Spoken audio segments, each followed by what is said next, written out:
It's my great, great pleasure to talk to you a little bit about Lou Jones, whom I've known for quite a few years. He's sort of the ne plus ultra photographer. He does every kind of photography. I'd say his bread and butter photography is sort of photojournalism and taking pictures of people, but his passion, everything he photographs with passion and compassion.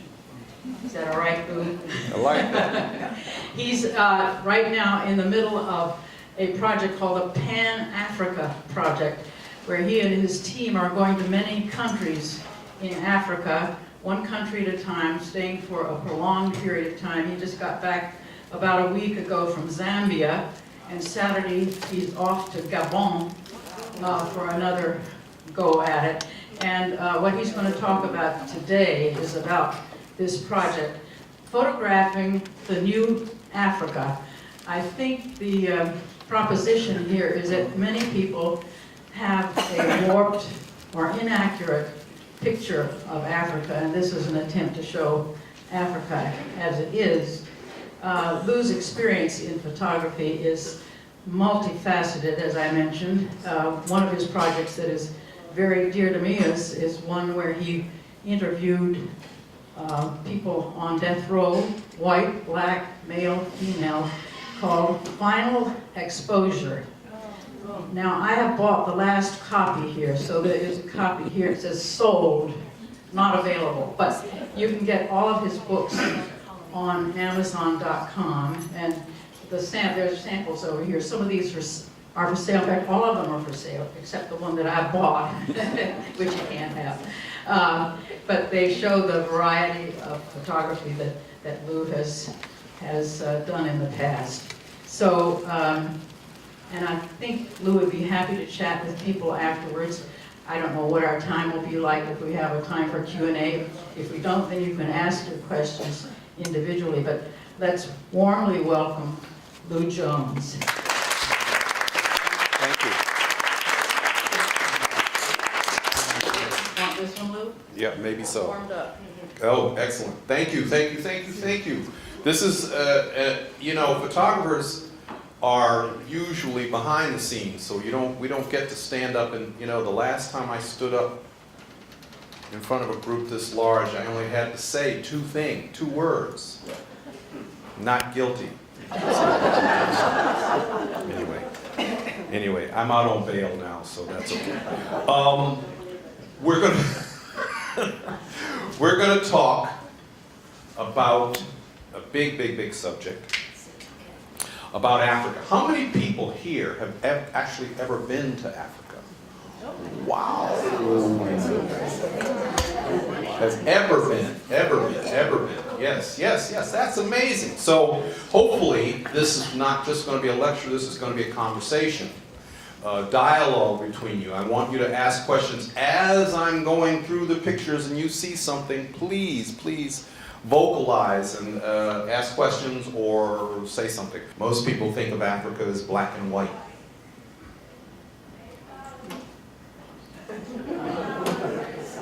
Most people think of Africa only as animals. You know, it has an incredible population of exotic animals, one of the few places where many of them still exist. They sort of get the image of Africa as being a story in National Geographic, if they think of people. Those kinds of pictures. We've seen them for years and years, sort of pandering to a completely different kind of population. We see mostly problems. The Western world, Europe, well, if we can consider China, Asia, but the United States, we see as lots of conflicts, and we see people running around with AK-47s in rebellious situations. A few of us have actually gone to Africa and maybe have gone on a tour or something like that, so we see they take us to these sort of native populations that sort of dance and cavort in front of us, which is in a very important part of Africa, but it's often the only thing we get to see. We see it in chaos, poverty, that kind of thing. Those are the images that are on the front page of our newspapers every few days. They only talk about 3 issues when they talk about Africa: poverty, pestilence, we're talking about Ebola, HIV, and the last is conflict, where people are in rebellious situations. So we have a very strange, even in our schools, Africa is taught. Africa, I came up with this, somebody actually, I'm stealing somebody else's quote, but actually somebody says, in schools, Africa is a cartoon. Very interesting point of view. In schools, the way we're taught about Africa, it is a cartoon. So, very, very interesting. I thought, what an interesting way to look at it. So I'm going to show you now a few pictures of what really Africa looks like. This is in Ethiopia.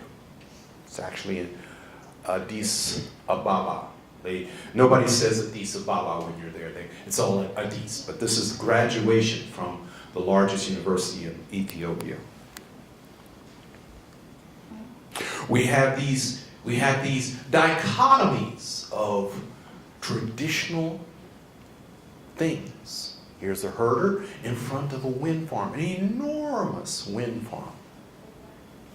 So they're technologically advanced in many ways, even more advanced than we are in many technologies, which is really, really interesting. We're going to get a little bit into that as we go along.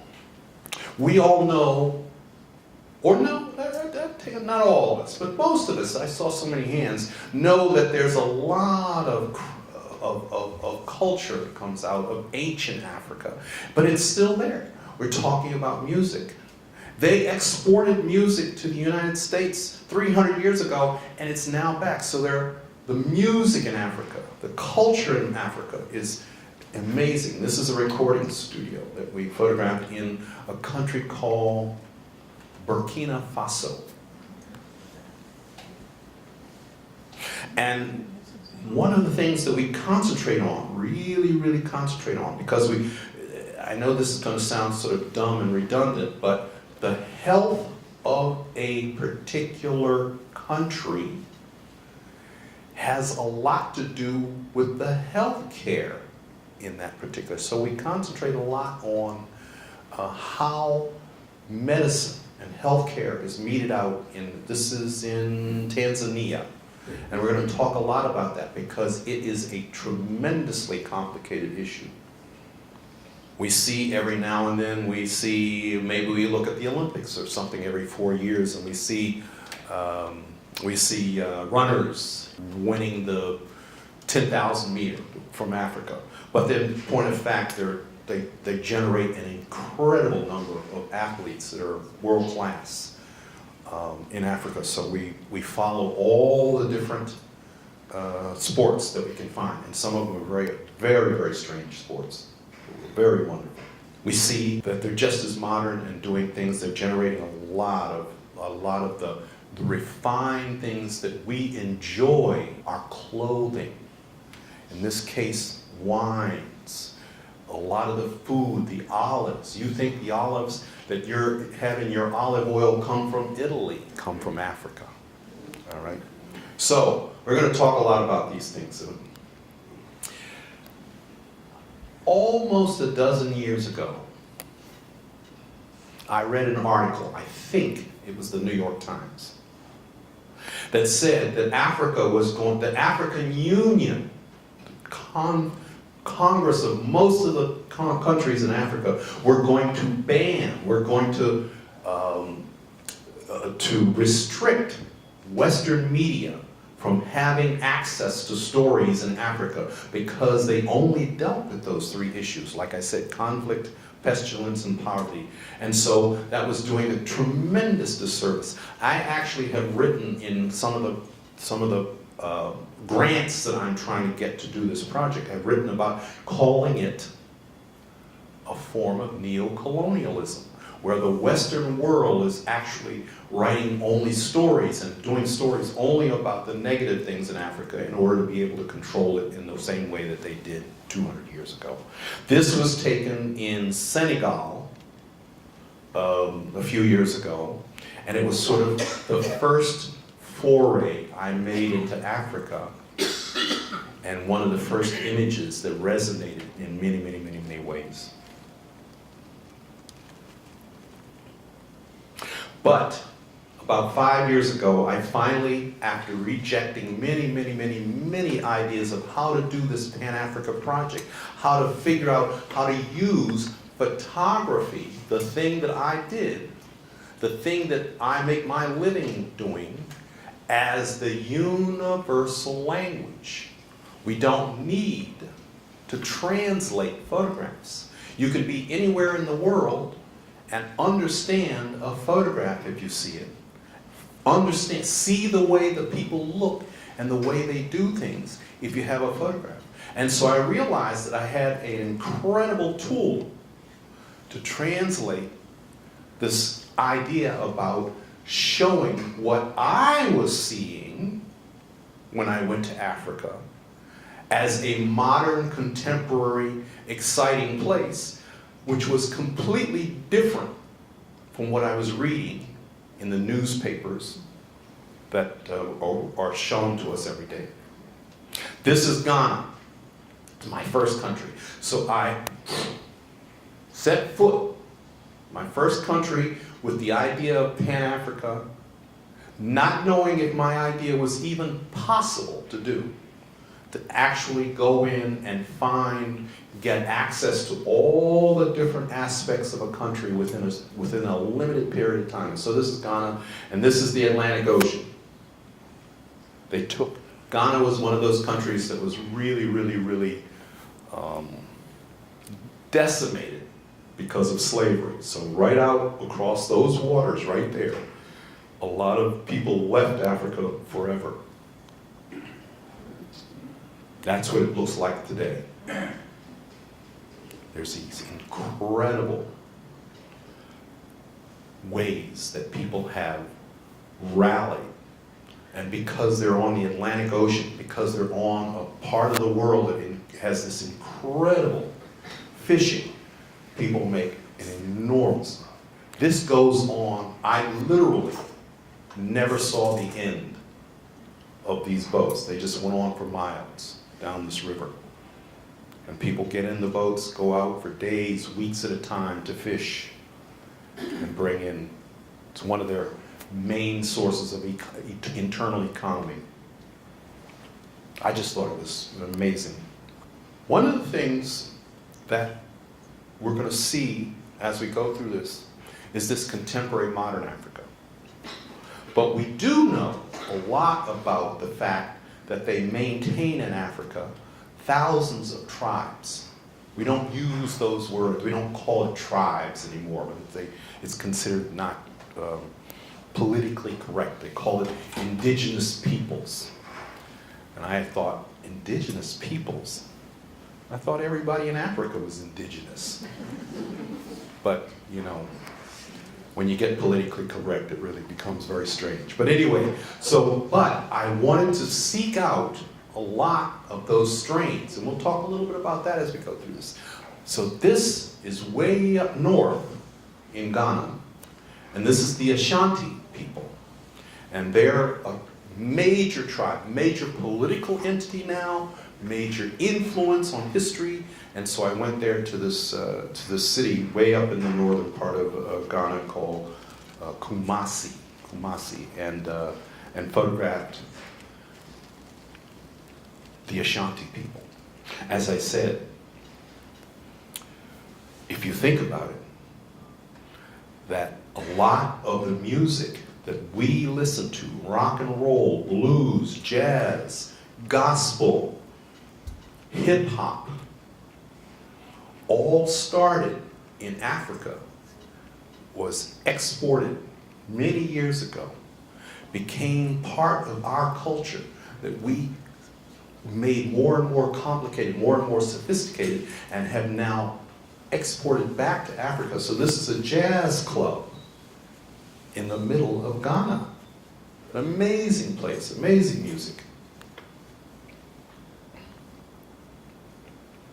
Okay, next country. I came back, I realized that maybe it was possible to do this. Maybe within the confines of several weeks, I could actually get access to a lot of the country and show people. So this is Tanzania. So it's on the other coast.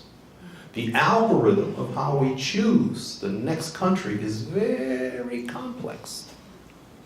You know, people tend to do one part of Africa and get to know it and become familiar. We are literally hopscotching all over the continent in order to give some of the places we've never thought about, those places that are not on the front page, that we don't think about a little as much credence as those places that we see on the front pages. And so this is Tanzania, which is so many of you. Have anybody been to Tanzania? Oh, excellent. What's that? You've been there? Yes. Excellent. Excellent. So again, this is on the other ocean. This is the Indian Ocean. This is my first foray into the Indian Ocean. I've heard about it all my life, but now. So we're going into, rather than going to tourist places and things like that, we're going into schools, finding out what does education look like there. So this is a school. We got into several schools in Tanzania. Zanzibar, which is an island.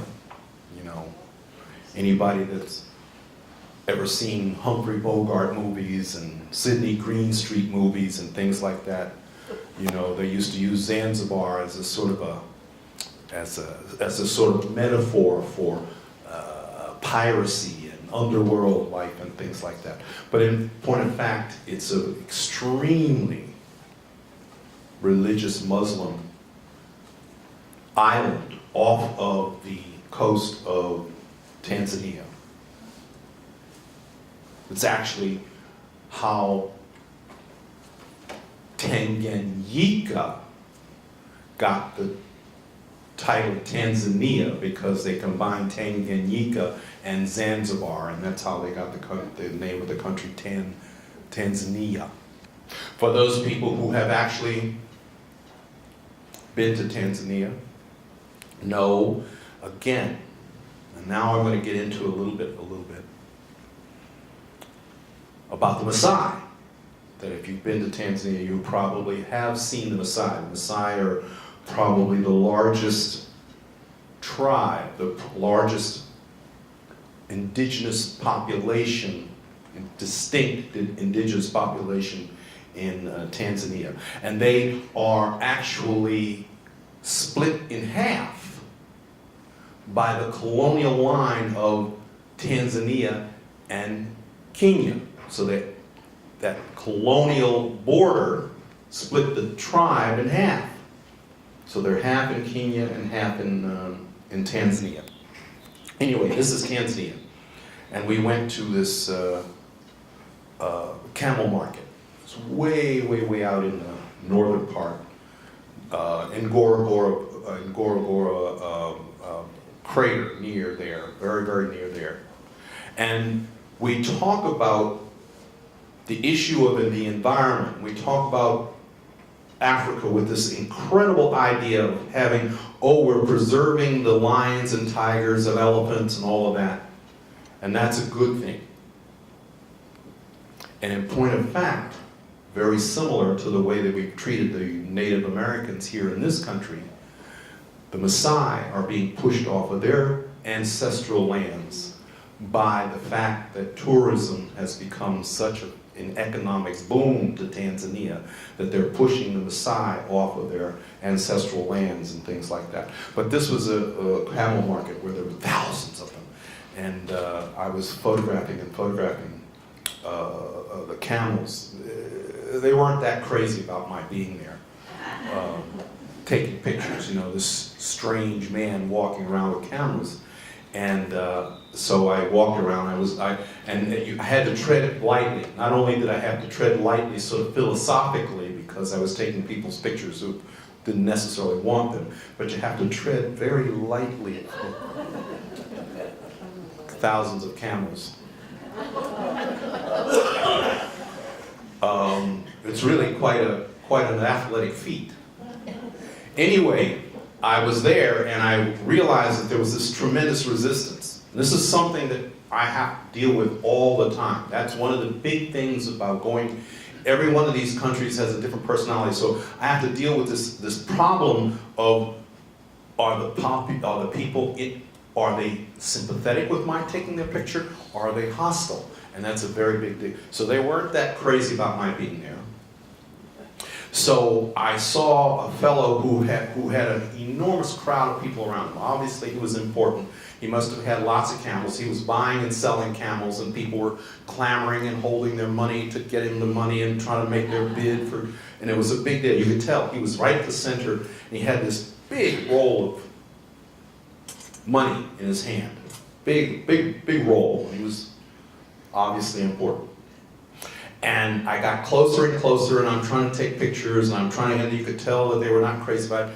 And I'm like, you know, he goes, and I just took them off this afternoon because they get kind of rank, but I wear rubber bands on my wrist whenever I'm in Africa. Lots of rubber bands.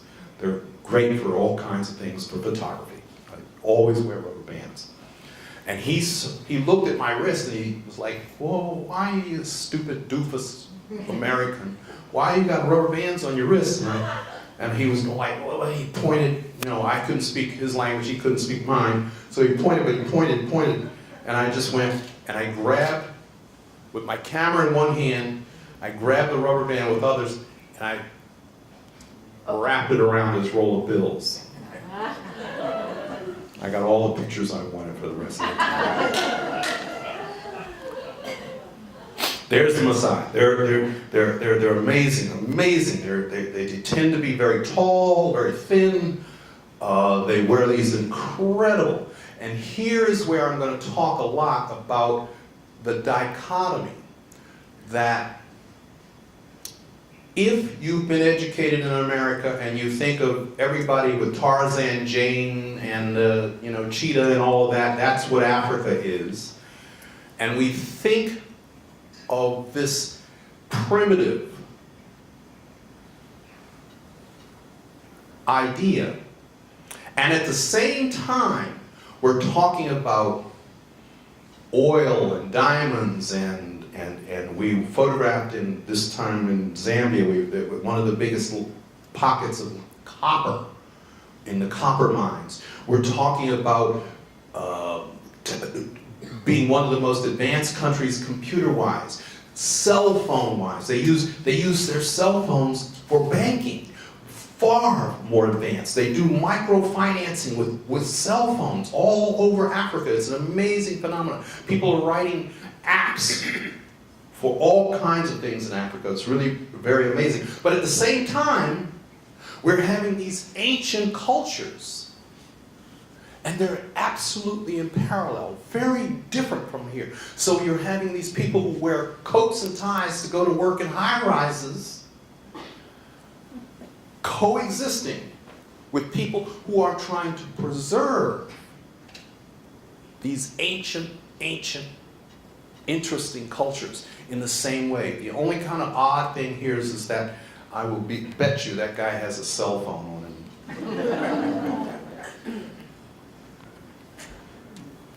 him. People go to Tanzania to climb Kilimanjaro. It's one of those bucket lists. And this is Mount Kilimanjaro, the tallest mountain in Africa. The next trip, way down south. We've got both coasts. Now we're way down south. This is a country, landlocked country called Swaziland. And it's way down south, way down south. And one of the things they do, this is glass blowing. They make beautiful glass. That's one of the things they're doing. It's way up in the mountains. It's an amazing country. Even during apartheid, it's literally landlocked, surrounded by South Africa. And even during apartheid, it was a very, very thriving culture, economically and everything, because it was an oasis where you could actually go to Swaziland and do anything you wanted. You could gamble, and get prostitutes. You could get all of these kinds of things that you could not. You could cavort with other races in Swaziland, whereas entirely surrounded by South Africa, these were things you couldn't do. So it did very well. So these kinds of crafts like glass blowing and everything thrived. We're talking about healthcare, and this hospital. We've been talking about HIV for years in Africa, which it's rampant in parts of Africa. And this is a place, this is in Swaziland, where they had almost eradicated juvenile HIV. They've almost eradicated it. That's how incredible that their advances are in this. I think this baby is getting this diphtheria shot or something like that. So, industry, huge, big part. People go into Africa, they take wonderful pictures of the tribes and things like that, and most of the pictures are done out.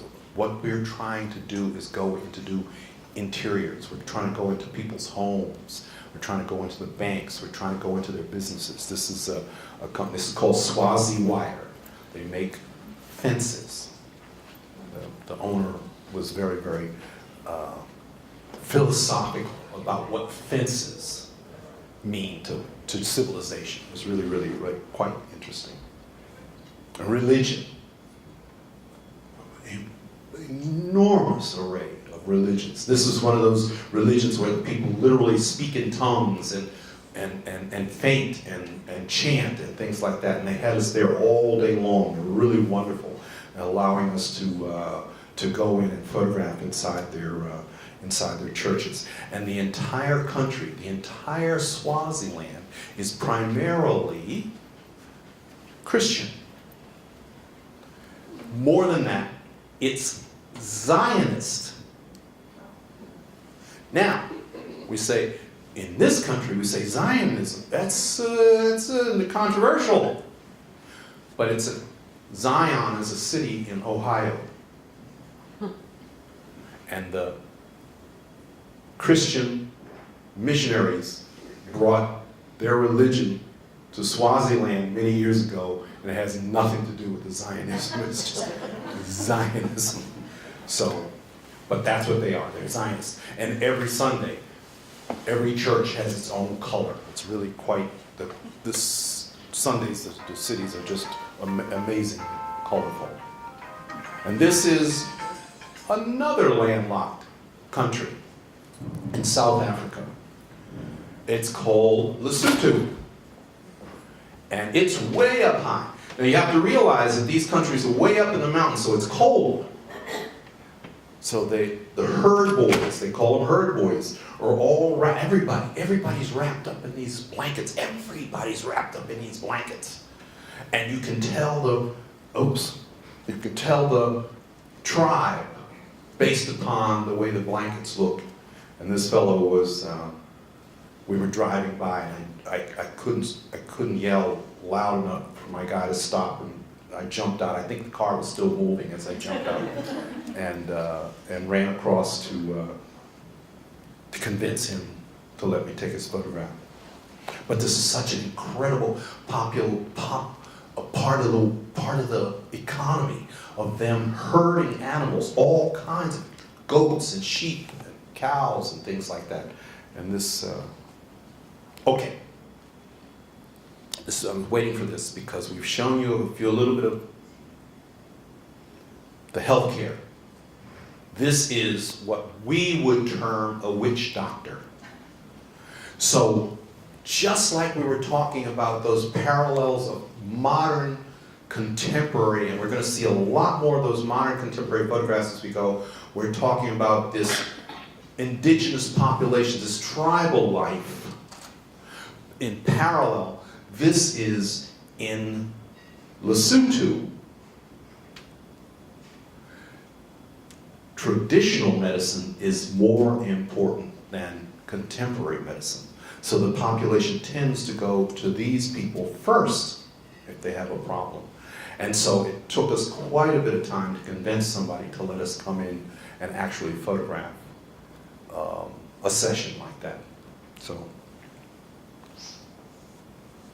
this is a primary school. So we went into schools. This is during recess,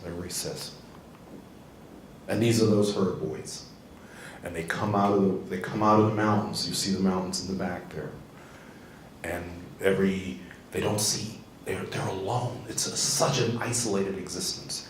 But they, when they come together, they ride on these donkeys. And again, it's really an incredible, different way of life. How were you able to convince them? That's what I've been doing for 40 years, convincing people to let me take their picture. It's a technique. You know, you use all kinds of ways. I move real slow. That's my main way. I move very, very slow, and people almost ignore me. I sort of disappear into the. It doesn't look like it, but I can sort of disappear. If I stood here long enough, I would recede into that wall and you wouldn't see me. Right? But absolutely, there's a lot of conversation. There's a lot of give and take in the idea of convincing people to let you take their picture. It's really There's a fellow in Morocco who helped me go around in Morocco about a year ago, and he said, "Oh, Lou Jones has a very light touch." Whatever that means. You didn't speak their language, did you? No, I don't. Exactly. That has a lot to do with it. It has a lot to do with, being able to convince people and not sharing the language is something I've had to get used to over the years. But I've been doing this longer than you've been alive.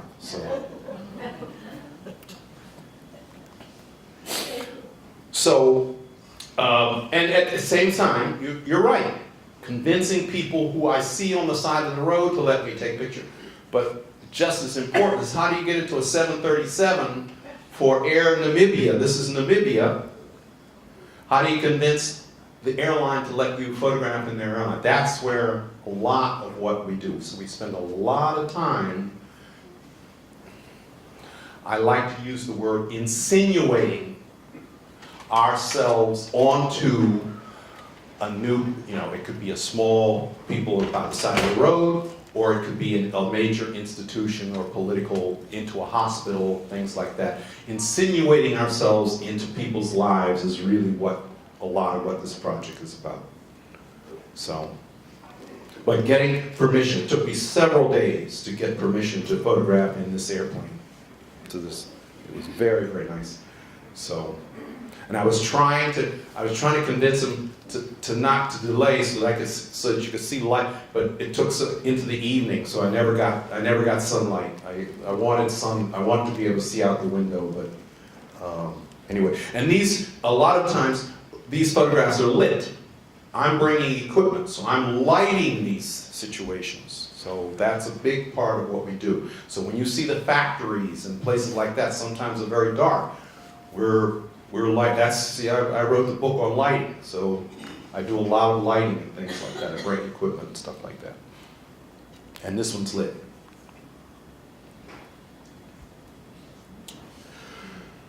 So we're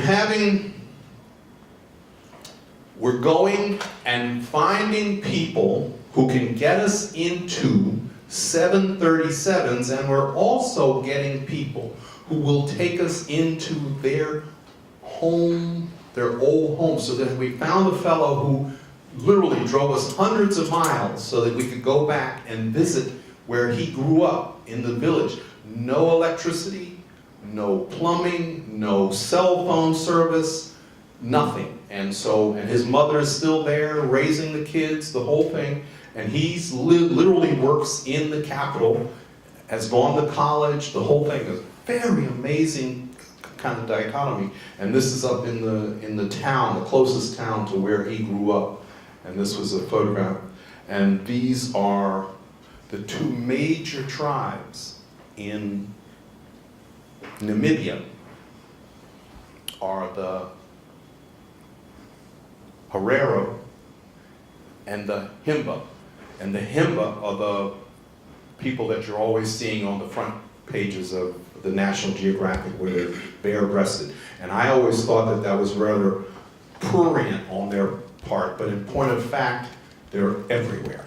In the major cities, they're walking down the cities with their kids, and they're like that all the time. They are preserving these incredible traditional ways of life inside of the culture that is literally trying to impede their existence. So it's pretty amazing.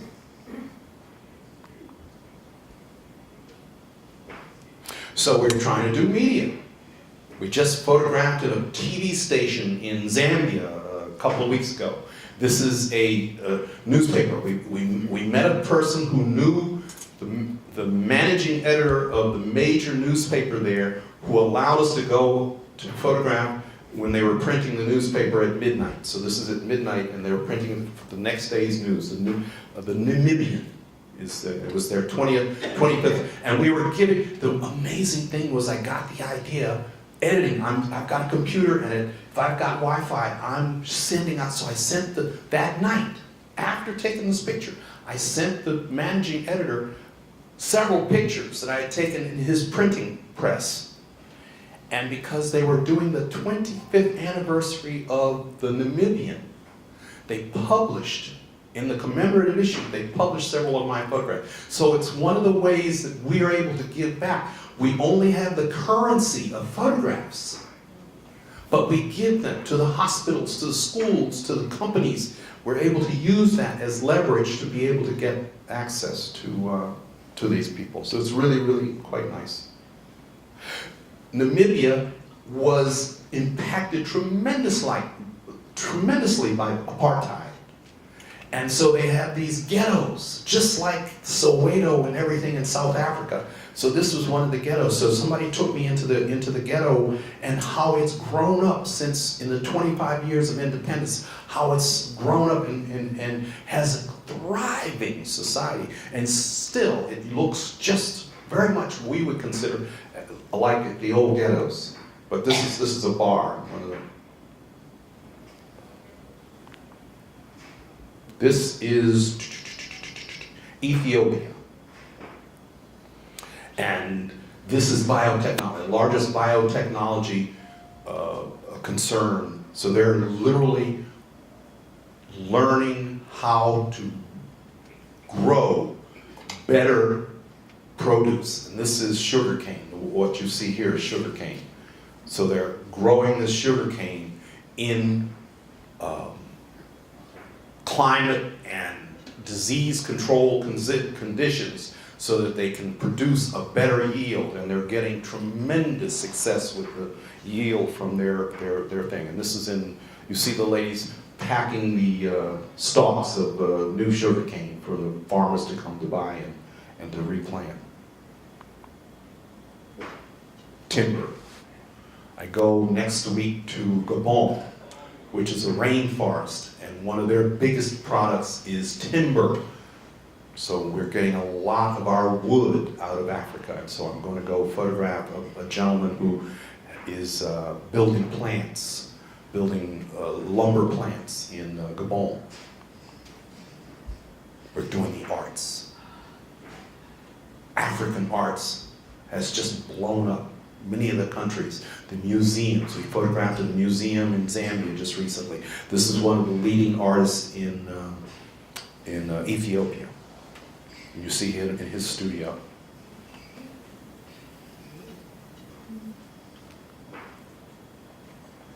And they claim to have the largest spice market in Africa, in Ethiopia. It goes for blocks and blocks and blocks and blocks and blocks. And does anybody know what cardamom is? Does that look like, somebody told me this was cardamom. Does that make sense? Does it look like cardamom? So they were winnowing, you know, they're literally winnowing cardamom right there in the, and this is how they did it. I just thought it was beautiful how these guys, it's all, they're packing it up in the, you know, in the white things like that, but they're literally winnowing. And up north, the sort of industrial center of Ethiopia. And Ethiopia is very unique. Ethiopia claims that it's never been occupied by another country, another municipality. All the other countries in Africa have been colonized. Ethiopia claims to have always been free. So it has, and Ethiopia goes back to biblical times. It was called Abyssinia. Has anybody ever heard that title from the Bible? So it has this incredible rich history, and it allows it over the rest of the country because of that, because it's, you know, so it's amazing. But anyway, up north, where a lot of the engine that drives the rest of the country, where a lot of industrialization has gone on, and this is, they allowed us not only into the biotechnology, which you saw before, but this is the, nobody has any questions? Anyway, they're building trucks. It's really very tremendous religious history in Ethiopia. You've all heard of Ethiopia. You may not have heard of Burkina Faso, but you've heard of Ethiopia. And so they have these incredible, has anybody been to Ethiopia, another place? There's a couple of people. Yeah, a few people. Did you go to Lalibela? Yes. You went there. No, I see one shaking your head and one going yes. Anyway, those that have been know that they have these churches that were built in the 1500s, 1400s, that were carved out of one rock. So this is in the interior, where they literally carved out of one, they call them monolithic. I've always thought monolithic just meant big, but it literally means one piece, and that they carved an entire church that's hundreds of years old out of one piece of rock. That's perseverance, don't you think? And this is Burkina Faso. This is a small little, again, landlocked country in West Africa. Amazing little place, and they have the largest film festival in all of Africa. So every 2 years, a biennial, every 2 years they have a film festival, and so we had to wait almost 4 years because we missed one. We're going somewhere else, so we had to wait for the cycle to get back to Burkina Faso. Small country, less developed than most, but very, very, very interesting.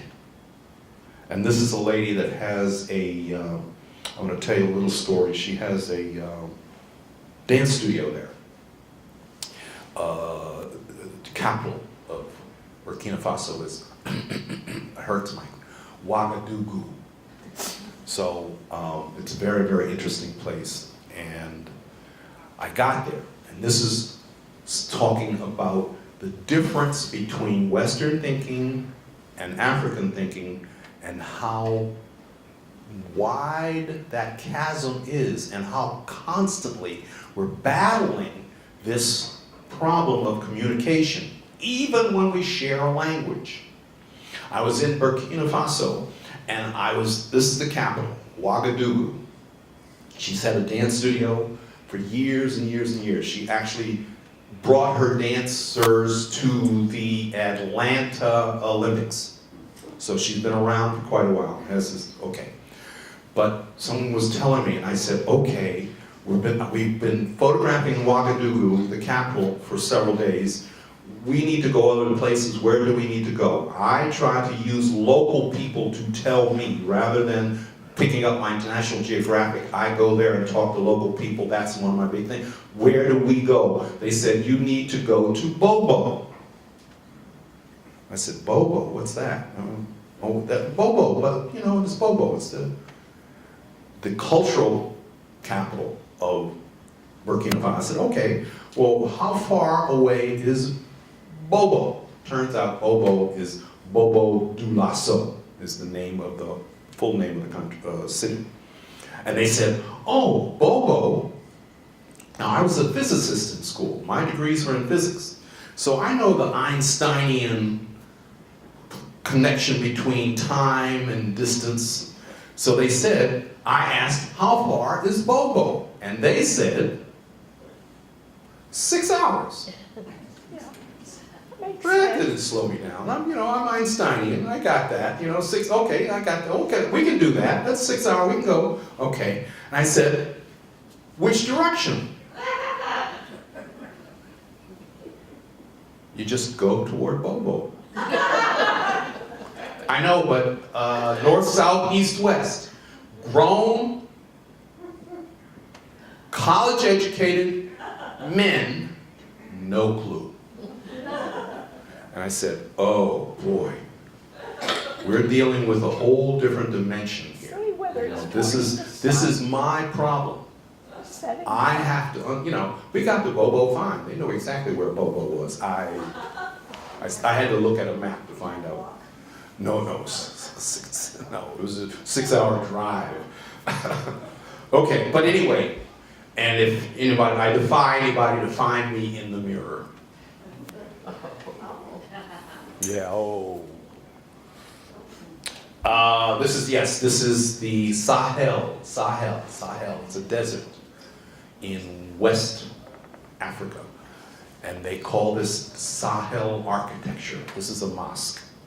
And it's a very famous kind of architecture, really beautiful. What they do is that every year they completely resurface the mosque with the mud like that. And those are they're using those as the struts in the building.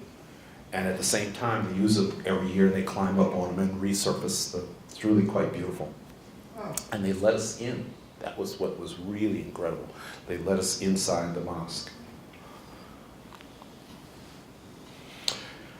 And this is Morocco, last year, last August.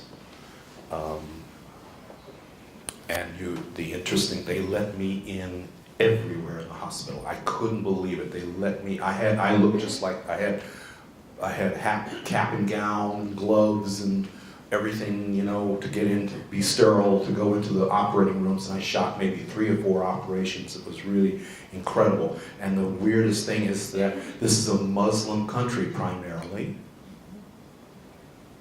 and the women are wearing hijabs. Notice it's really, that was for me, that was the photograph, getting the nurses with hijabs on. Hijabs are the coverings, traditional coverings, the religious coverings. And this is dyeing leather. This is a town called Fez. If anybody's ever been in Morocco, this is Fez, and this stuff is toxic as hell. And so they're dyeing leather in these vats. These guys are actually submerged. Their entire bodies are submerged, and they're putting these leather. I don't know if anybody's ever seen dyeing, processing leather. It's really not attractive. And it doesn't smell good. This is a bar. This is a bar that a club. So we were actually there to photograph the music, these guys playing here, but I just fell in love with the club scene. You can't smoke in the United States, but you sure can in Morocco. This is in Fez, I believe, also. This is traditional garb, you know. So we've got contemporary. This is I believe this is Casablanca. I'm almost positive this is Casablanca. I had an assistant with me who we drove the first day. I tried to cover all those tourist spots the very first day that I'm there, just to sort of familiarize my city. So the cab driver was driving me around. He stopped in the middle of the street. He pointed and he said, "Photograph." What the hell? Telling me to photograph? What the? And he says, "Yeah." I said, "What is that?" He said, "That's Rick's place." Okay, everybody here got it, right? Everybody, that's Rick's place. My assistant, I said, "Oh," she says, "Well, why are we stopping here?" I said, "That's Rick's place." She goes, "What's that?" I said, "Rick's place was in the movie, Casablanca." Right over her head. Had never seen or heard of the movie.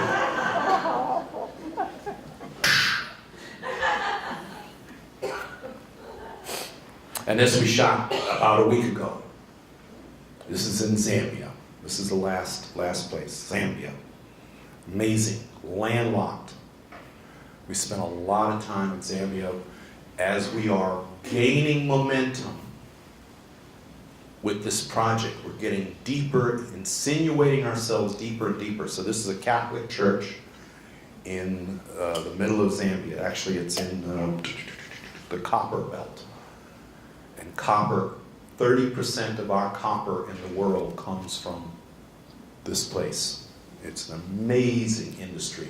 It's nasty stuff, but it's how we get most of our copper, which is one of those major world products. I mean, not products, but resources that has changed civilization.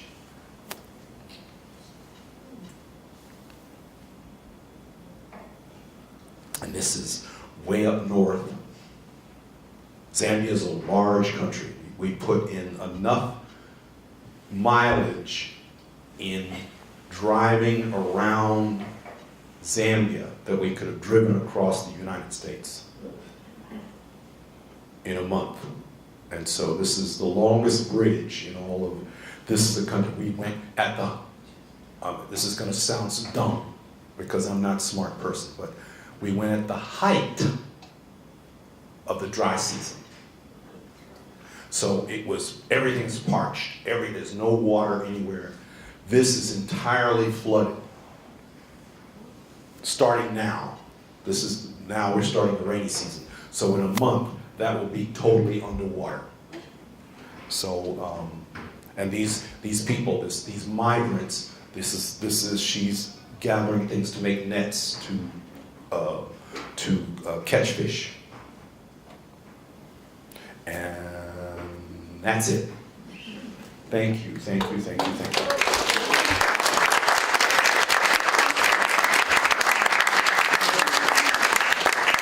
Any questions? Anybody got any? Yes.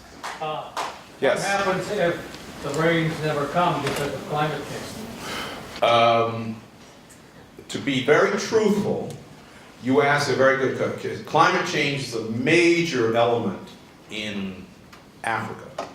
They're going to be, a lot of their coastal places are going to be underwater because of that, but a lot of the places are already having, this won't have, because the rainy season is enormous there. So they're not going to feel that part of it for a long time. One of the things that is very interesting, one of the reasons I went to Zambia was to see, and you've all probably heard of it, the seventh wonder of the world, Victoria Falls. Has anybody heard of Victoria Falls? It's considered the largest waterfall in the world. Enormous. I calculated, my algorithm for figuring out where to go was to put us in the dry season so that we didn't have to deal with rain. It only rained 1.5 days while I was there the whole time, all right? And it poured, but it was dry. The depths of the dry season meant that Victoria Falls was a trickle. It was really bizarre. So the largest waterfall, so I'm still going for Niagara Falls. You know, it was dry. It was beautiful. It was gorgeous because there is still a lot of water there, but it wasn't the thing that I went to see. But we won't see that. That's the Zambezi River. Major river in the world, Zambezi River. But they won't see, in Zambia, they won't see that southern part of Africa, even though Cape Town, has anybody heard about what's happening in Cape Town? Yes. You've heard about it, so you know. Cape Town is ready to turn the spigot off because they're almost out of water. Literally stuck, no water at all. So they got some water last year, so they're still okay. But Cape Town, but that part of, remember I talked about Swaziland, Lesotho. Swaziland and Lesotho sell water to South Africa because they have so much of it. The same kind of thing that's happening in Zambia. The problem with Zambia is that you get this huge, when it's dry, it's real dry. And when it's wet, everything closes down.